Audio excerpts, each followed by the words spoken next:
News Hyderabad मां खे ॿुधायूं ॻोठ जमाल चांग में बाहि लॻण सबबि 3 पोरियतनि जा घर सड़ी रख थी विया आहिनि। इतला ते फायर ब्रिगेड जो अमलो ऐं ॻोठाणा बाहि विसाइण में इन वक़्तु रुधल आहिनि। मां खे ॿुधाइनि पिया न्यूज़ हैदराबाद मां, जिते ॻोठ जमाल चांग में बाहि लॻण सबबि 3 पोरियतनि जा घर सड़ी रख थी विया आहिनि।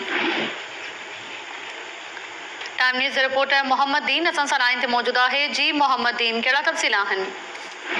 जी न्यूज़ हैदराबाद वेझो ॻोठ जमाल चांग में अफ़सोसनाक वाक़ियो पेश आयो आहे। 3 पोरियत हुआ जिन जे घरनि खे ओचितो बाहि लॻी वई। नतीजे में दिलशेर, इमदाद ऐं अलीशेर चांग जा घर सड़ी रख बणिजी विया।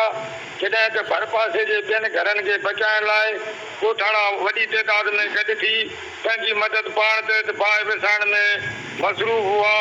वधीक न्यूज़ हैदराबाद टाउन कमेटी जी फायर ब्रिगेडर गाॾी पहुची, उहा बि बाहि विसाइण में मसरूफ़ आहे।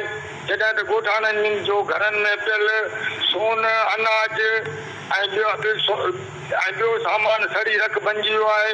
मुतासिर ॻोठाणा खुले आसमान वेठल आहिनि, जॾहिं त इंतिज़ामिया मां केर बि न पहुची सघियो आहे। जी महिरबानी अवां जी मोहम्मद दीन तफ़सील ॾियण लाइ।